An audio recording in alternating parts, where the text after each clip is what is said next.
Everyone, hope you are doing very well during this summer. And I have decided to make a video regarding love.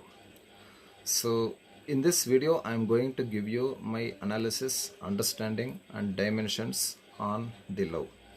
So, without any delay, let us start this video. And to define what is love, so it is very subjective. So, everyone feels this, so they have many different definitions about it. So therefore there is no universal definition about this topic called love, but Oxford Dictionary tried to explain word in two words, that is affectionate attraction. So in this entire video I am going to describe you my philosophical view about the dimensions of love in our life. So, if I enter into the topic, so love has generally the child love and teenagers love and parents love. So we need to understand these things basically, and then we'll directly get into the dimensions of love concept. See, child's love is very pure and it is very direct, and a child's love is very significant towards his mother. A child can love his mother, no holes barred. So that is the deepest and purest form of love in our life. And teenager's love is less purer than the child's love, because a teenager's love has lot of recklessness, ego, anger, misunderstanding, carelessness, and being over straightforward, so that it leads to some disruptions in his life. And next is parents love. See, parents love is very pure and there is no dispute in it, but parents have to encounter some violations to do some good for their children. So parents love and human love, I mean to say in nutshell, human love has to cross some it is said that beyond evil and good, the human love needs to strive for the happiness. Okay, and let us understand these dimensions of love. So what is human love first of all? So human love, as I said, it is beyond good and evil for some happiness. See, why you want to do anything for somebody? Because either you will be happy or recipient of that help will be happy. So therefore you do some good things. But when it comes to love, so there's an English saying, there is no mistake in love and war, because everything is said to be very fair. So therefore people feel love in their own aspect. But human love has understandings, a lot of care, and a lot of compromises and selfishness. See, love has two basic things called selfishness and compromise. So without these two elements, so you cannot love anyone completely. Your love becomes incomplete without compromise and selfishness. At the same time, a selfless love will be recognized and it takes a lot of time. You need to have a lot of patience to resort to selfless love. So, who are the main part of this selfless love is people who get recognized as the saviors of our life, especially people who are into philanthropy. So they go with selfless love, and seers, monks, they also have some elements of selfless love. And next, I want to talk about is romantic love. So romantic love is largely done by teenagers. Now the unfortunate thing is today some old people are more romantic. So because of change in culture and civilization, so old people are becoming more romantic and young people are becoming sexually impotent. Okay, it is very conundrum. Let it not continue. Okay, now the main topic of romantic love is, so it is about your love is driven by emotion, or your love is mainly driven by the feelings, and there is no certain bar that your romantic love is recognized. So romantic love has something called attraction.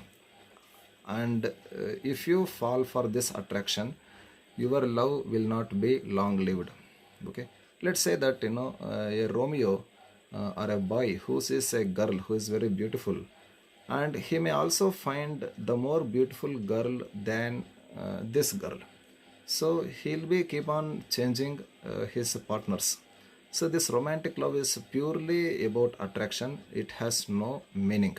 Okay, if you go by the definition of love. And next we have is animal love.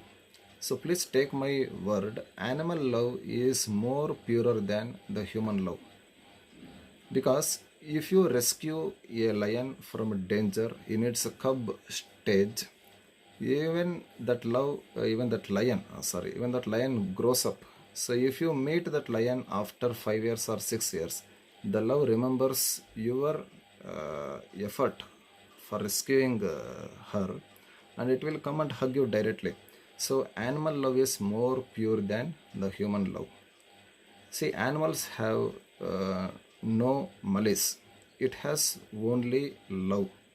But still, because of its actions and its actions which affect our humanity, therefore we named it as animal. But animal love is more purer than the human love. So that is why animals are more rescued by nature than the humans. And next I want to talk about is alien love. So alien love means your love towards somebody else whom you don't know.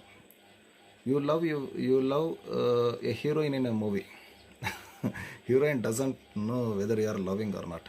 Many star heroines and all, they receive love letters. So that is called alien love. And alien love is not long lived. So you may be a die-hard fan of some dazzling heroine, but at the same time, that heroine doesn't even know whether you are existed or not. So alien love has no meaning.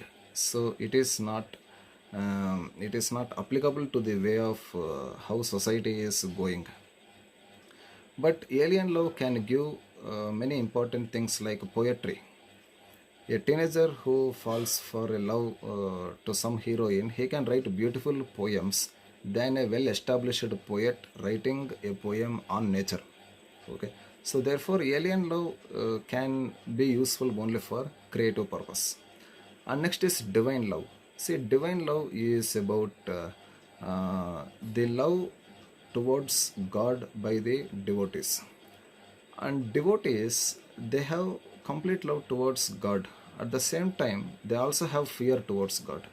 So as I mentioned in some video, people have three kinds of basic fears. So that is fear about law, fear about God, and fear about unknown. So your a devotee's love towards God is called as divine love, and this divine love has again no restrictions. So divine love goes and crosses all the boundaries which is drawn already. So some poets who wrote poems on the God, so that is said to be the divine love. So remember one thing: the devotees have divine love, but they should not have fear. A love towards God without fear is called as divine love. So to put it in a right context. And the last dimension of love, according to my perspective, is godliness. I want to talk about godliness for a moment. See, godliness is a seer, a pontiff, a monk, or a religious leader who has a complete devotion towards God. He sacrifices everything, and he is very pure in his own practice, and he or she who is practicing a state to reach the God towards lot of humanity, so they have no compromises and no sacrifices in his life. So that is called as a pure godliness, and this godliness is a representative of the God, I can say. So people who achieve godliness are representatives of the God, and godliness is the highest form of love. See, out of this analysis on what is love, to conclude this topic, the child's love and the godliness, these are the only purest of the pure forms of love. So this is about my analysis on the love. So thank you so much and keep watching my YouTube channel. So I'll be making a lot of videos about the various things in life. So thank you so much and subscribe to my channel and comment at the end of the video. Bye. See you.